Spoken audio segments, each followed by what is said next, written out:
Hey friends and fans, Ryan Dohrn here, and this week we're talking about the importance of slide decks, putting together great presentation materials.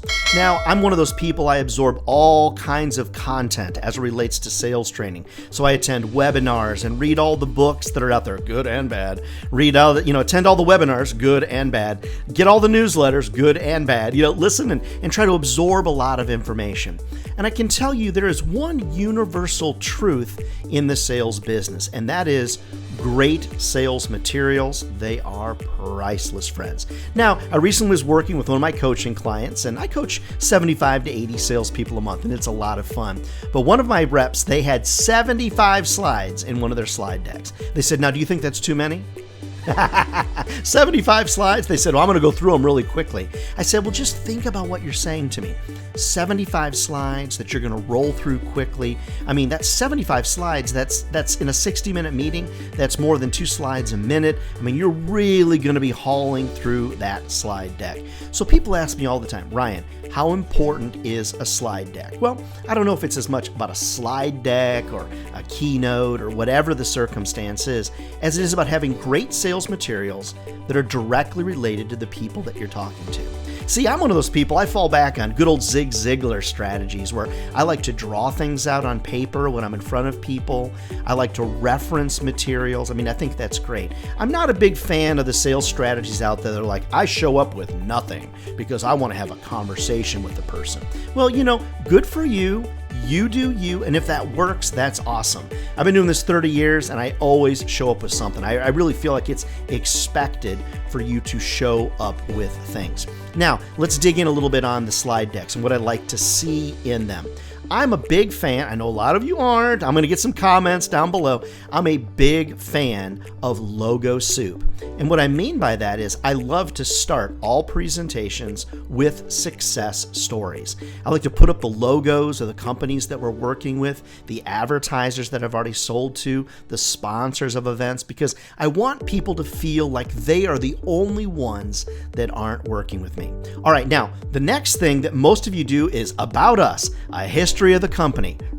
Get rid of it. Throw it out. Nobody really cares about the history of your company. Now, if you're a CEO or an owner, you're like, "What, Ryan Dohrn? I can't believe you just gave that advice. Everyone wants to know about our history." No, they don't. I promise. Because every time I see a salesperson start getting into the about us and history of the company, and guess what? I see people just glaze over because, quite honestly, they probably already know it. And in all reality, I don't know that they necessarily care.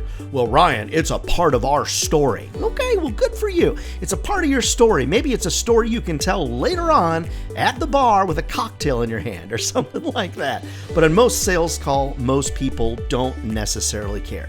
So I pretty much always start out with some type of logo soup.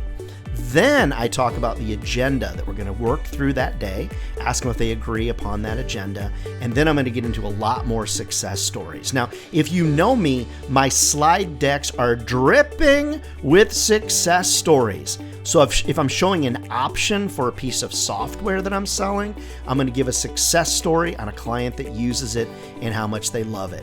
If I'm selling an advertising or marketing solution, I'm going to pair that with a success story of an advertiser or company that's using it. Every time I give an option, a feature, a service, an event sponsorship, you name it, I always marry it with a successful company that's already used it and how they are loving it. See, friends, what I find is that others want to be surrounded by others that are successful. Very rarely does someone say, "Could you give me an example of somebody that used that service and then they failed?" Okay. Now, it's not that we can't learn from failure, but really is that the direction that we really want to go.